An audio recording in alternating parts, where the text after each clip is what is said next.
आपके मुताबिक इम्प्रूवमेंट लाने का क्या तरीका है?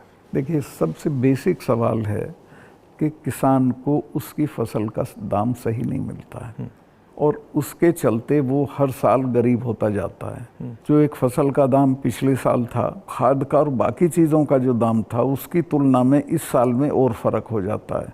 तो उसकी परचेजिंग पावर हर साल कम होती चली जाती है और उसे पता नहीं चलता। ही डजंट नो कि मैं गरीब हो रहा हूँ, लेकिन वो गरीब हो जाता है क्योंकि उसके जितना एक मन गेहूं में पिछले साल खाद खरीद सकता था, इस साल नहीं खरीद सकता। इस साल ज़्यादा गेहूं देना पड़ेगा। तो वो जो उसकी परचेजिंग पावर कम होती है, उसको एहसास ही नहीं है, पता भी नहीं चलता है। तो वो तो मैंने देखा, जब पब्लिक मीटिंग्स में बताते तो कहते हमें तो पता ही नहीं था ये। मैं कहा भाई तुम्हें पता ही नहीं, तुम गरीब हो रहे हो। तो उन्हें सुन के बुरा लगता है। फिर मैं समझाता हूँ, बताओ पिछले साल इतने गन्ने में कितना सामान खरीदते थे, इस साल कितना खरीदते हो।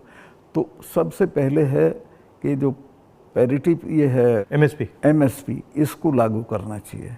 एमएसपी में ये नहीं कि सरकार सारी फसलों का एमएसपी दे, लेकिन एमएसपी करने से बाज़ार गिरेगा नहीं।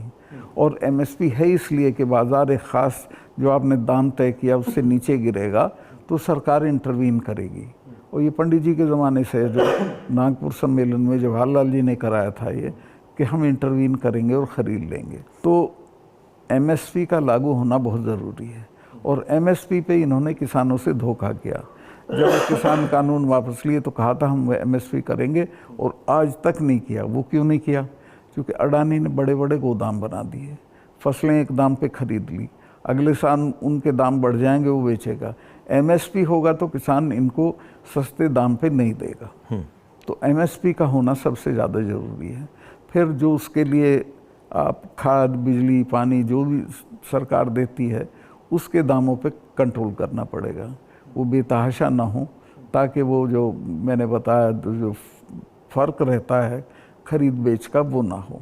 जो आप कह रहे थे, ये जो अदानी जी हैं, इन्होंने पूरा जो स्टोरेज का इंफ्रास्ट्रक्चर है अपने हाथों में ले लिया है। इसका इफ़ेक्ट मैंने जम्मू कश्मीर में देखा, इसका इफ़ेक्ट हिमाचल में दिखता है, अलग अलग स्टेट्स में, हरियाणा, पंजाब में। हरियाणा में तो पानीपत में बड़े बड़े गोदाम बना दिए। तो पूरा मतलब इस जो स्टोरेज का इंफ्रास्ट्रक्चर ये कैप्चर कर लिया है। तो फिर जब भी ये प्राइसेस को मतलब ऊपर नीचे फाइन ट्यून करना चाहते हैं, कर देते हैं, तो ये किसानों को मतलब नुकसान, डायरेक्ट नुकसान पहुंचाते हैं। जब तक इनके खिलाफ हल्ला बोल नहीं होगा तब तक सुधरेंगे नहीं, या फिर सरकार बदल जाए। अभी तो इन्हें टोटल प्रोटेक्शन है।